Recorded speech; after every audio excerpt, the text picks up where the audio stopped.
Fiziki şəxslər, fərdi sahibkarlar vahid bəyannaməni bəzən özləri ilə yanaşı işçiləri üçün də məlumatları daxil etməklə təqdim etməlidirlər. Fərdi sahibkarlar ümumiyyətlə ya fərdi olaraq özləri tək fəaliyyət göstərir və yaxud da muzlu işlə əlaqədar işə cəlb etdikləri əməkdaşları olur.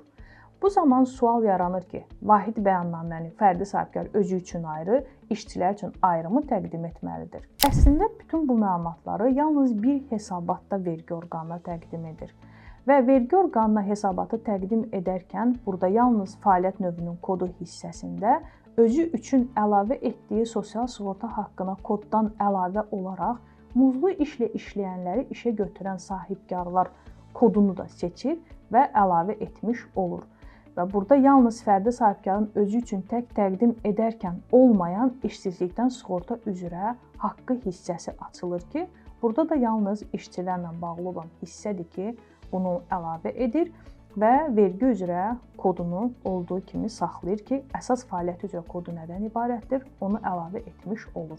Ümumi iş günlərinin sayı biz hansı rüb üçün təqdim ediriksə, məsələn, 3-cü rüb üçün təqdim ediriksə, bu zaman 3-cü rübə daxil olan aylar iyul, avqust, sentyabr 5 günlük qrafiklə işləyən əməkdaşlardırsa, iyul, avqust, sentyabr iş günləri saylarını ümumi olaraq iş günlərinin sayı neçədirsə, həmin bu hissələrdə əlavə etmiş oluruq. Məsələn, təqvimdə iyul ayı üzrə 23 iş günü, avqust üzrə 21 iş günü varsa, əlavə etmiş oluruq və ondan sonra mütləq vergi ödəyicisinin fəaliyyət sahəsinə görə qrupu hissəsini diqqətlə seçirik. Çünki burada 2 maddəyə əsasən hesablama gedir.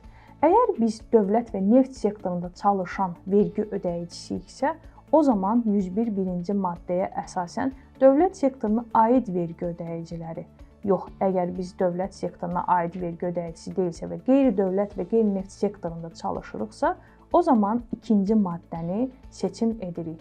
Ona görə diqqət etməliyik ki, əgər birdən texniki olaraq birinci hissəni seçmiş olub hesabatı təqdim edəriksə, o zaman bizim təqdim etdiyimiz hesabatda əməkdaşlara vergi hesablanması baş verəcəkdir.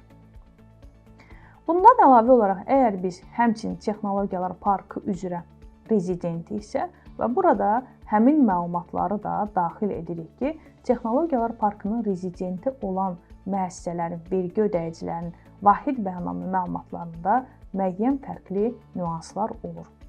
Məlumatları daxil etdikdən sonra artıq növbəti bölməyə keçid edirik. Gördüyünüz kimi fərdi sahibkarda artıq xana sayları çoxalmış olur.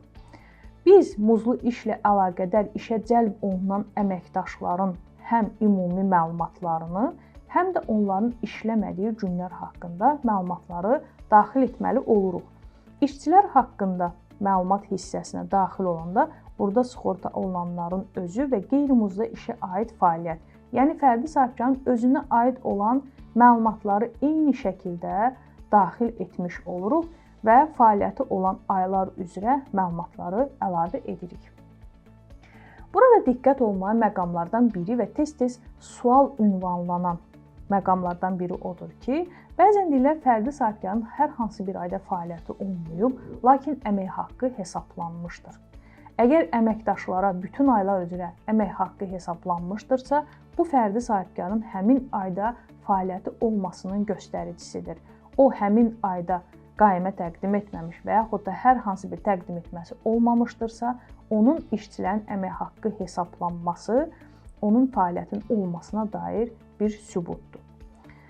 Fərdi sahibkar özünə aid məlumatları əlavə etdi, bütün aylarda fəaliyyəti var. Bunu əlavə etdikdən sonra artıq işçilər hissəsinə daxil olur. Müqavilələri gətir basdıqda əməkdaşları barədə məlumatlar Azərbaycan Respublikasının Sosial Müdafiə Nazirliyinin əmək bildiriş bazasında olan məlumatlar hamısı bura daxil olur. Və yox, əgər məlumatları özü əl ilə bir-bir daxil etmək istəyirsə, o zaman əməkdaşın FIN və yaxud da SSN-ni daxil edib axtar verərək onun məlumatlarını bura əlavə etmiş olur. Və ondan sonra faktiki iş günlərinin sayı, biz ilk səhifədə ümumi məlumatlar bölməsində ay üzrə ümumi iş günlərini daxil etmişik, lakin ümumi iş günləri ay üzrə standart olan iş günlərinin sayıdır. Əməkdaşın işdə olduğu iş günlərinin sayı isə faktiki iş günlərinin qarşısında daxil edirik. Faktiki iş günlərinin sayını daxil etdikdən sonra artıq hesablanmış əmək haqqı və digər gəlirləri əlavə etmiş oluruq. Əlavə etdikdən sonra bunu əlavə edib məlumatları daxil etmiş oluruq. Həmçinin burada diqqət etməli olduğumuz məqamdan biri odur ki, biz ümumi səhifədə 23, 21, 20 olaraq iş günləri daxil etmişiksə, işçinin faktiki iş günləri arasında olan fərqləri artıq həmin əməkdaş üzrə işsiz günlər barədə məlumatlara mütləq olaraq daxil etməli və həmin işsiz günlərinin səbəbləri barədə məlumatı da göndərməliyik. Ola bilər ki, işçinin iş günlərinin, işsiz günlərinin sayı hər bir ay üzrə fərqli səbəblər olmuşdur. Məsələn, birinci ayda işçi ayın yarısında işə qəbul olunmuşdur, ikinci ayda məzuniyyət olmuşdur, üçüncü ayda xəstəlik vərəqəsi olmuşdur. Yəni burada səbəblər fərqli ola bilər. O zaman əgər səbəblər işsiz günlər üzrə fərqlidirsə, o zaman hər ay üzrə səbəbləri fərqli olaraq seçirik. Məsələn, birinci ay üzrə işçi ayın ortası daxil olubsa, burada 8-ci ayın ortası işə qəbul olma seçib, əskik gələn günlərin sayı qədər daxil edirik. Ondan sonra digər aylarda işsiz günlərin səbəbi fərqli olubsa, məsələn, növbəti ayda işçi xəstələnib, o zaman işçinin xəstələnməsini daxil edirik və burada da əskik olan günlər, fərq olan günlərin sayını əlavə etmiş oluruq və üçüncü ayda da fərqlidirsə, onu da o şəkildə daxil etmiş oluruq. Bu məlumatları doldurduqdan sonra növbəti bölməyə keçid edirik. Növbəti bölmədə heç bir zaman faktiki işə cəlb olunanları surətini köçürmürük. Çünki ümumi işçilərin sayında bəzən elə işçilər olur ki, onlar həmin ay işdə olmur. Məsələn, işçi bir ay, bütün ay məzuniyyətdə olmuşdur və yaxud da işçi qadın analıq məzuniyyətinə çıxmışdır və yaxud da uşağa qulluğa görə məzuniyyətdədir. O zaman onun barədə məlumatlar ümumi hissədə qeyd olunub, gün sayı 0 və əmək haqqı 0 qeyd olunur, amma işləmədiyi günlərin səbəbi olaraq bu hissədə sosial məzuniyyətdən istifadə etməsi səbəbi qeyd olunur və bütün iş günlərinin sayı bura əlavə edilmiş olur. Məsələn, 21 gün və bunu əlavə etmiş oluruq. Və biz ümumi məlumat hissəsində hansı işçilər barədə iş günü və gəlirlər hissəsinə 0 qeyd ediriksə, o məlumatlar burada həmin işçilərin sayına daxil olmuş olmur. Faktiki işə cəlb olunan işçilərin sayında yalnız əmək haqqı və iş günü olan, yəni ona sosial haqq hesablanmış işçilərin sayı sistem tərəfindən hesablanıb əks olunur.